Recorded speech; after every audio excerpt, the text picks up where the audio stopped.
Hello, quick overview of the game match UI. So this is a UI mock-up that I've been working on. It's very much not finished, but I thought it looks interesting. A lot of different stuff to talk about here. There's some concepts here that I quite like. The way that the player icons and then the champion of choice is displayed, I quite like. So to go a little bit more into gameplay, because I don't know if I've talked about it all that much.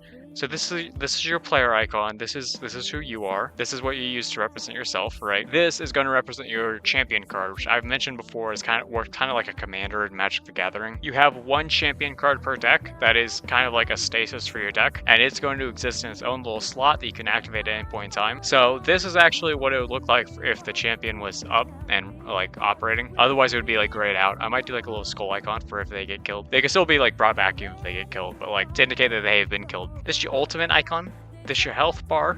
This is your opponent's health bar, but this is like a regen thing for like out of combat healing. There are a lot of different gameplay reasons to do that. I kind of like the concept just because it to some degree it pays homage. I like that. This is your cooldown meter. You might notice that 857's a lot for a cooldown meter. This is your kind of like your mana. You might notice 857's a lot for any sort of mana for a card game. A lot of these scores are going to be much bigger than you would find in a traditional card game. So that way your bonuses, your buffs and stuff like that, they actually feel more impactful. They can feel a little bit more nuanced. So you can have a card that buffs your damage by like 10% or something like that.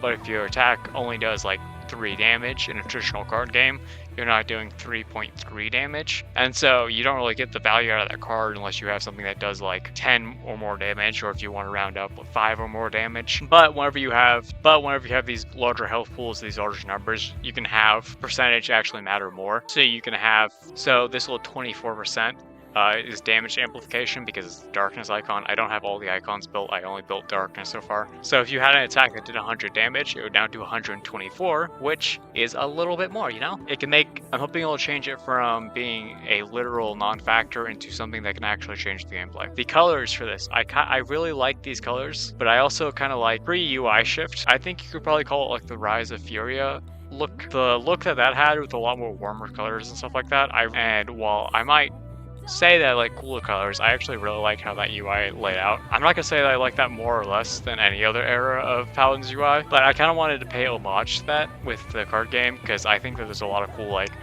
styles and elements I could incorporate into it. So these colors will probably be changed, but I like the shapes and the general layout of stuff, so colors might be changed, but layout may not. I'm trying to think about working out variable UIs. So there's this concept in game design where you build UI around core common aspect ratios. 16:9 is very, very common one. You can see it in a lot of TVs, monitors, and stuff like that. But you also have widescreen monitors. You have modern phones, which are not 16:9. There's a lot of stuff that has very different aspect ratios. And so one way that some game designers try to solve that is they build variable UIs. The best way to do it would be to go through and get each individual aspect ratio that every single one of your consumers is going to use and customize the layout for that specific aspect ratio for whichever one they're using. So you have one for 16:9, you have one for widescreen, you have one for phones. I want to try to do a hybrid of those two where I build a variable UI, but at the same time I also use common aspect ratios. So I build a 16:9 layout, and that's going to be the basis for all the other layouts. And then but that way someone comes in with like a 4:3 monitor with like a 5:3 monitor or some super weird obscure thing, they're not completely screwed. I mean, at the end of the day, hopefully you can still play in 16:9 even if you have a very weird monitor. It's more so for like other things like consoles or something like that might be a little bit weirder. I don't know. Anyways, thank you for watching. Remember to play Paladins.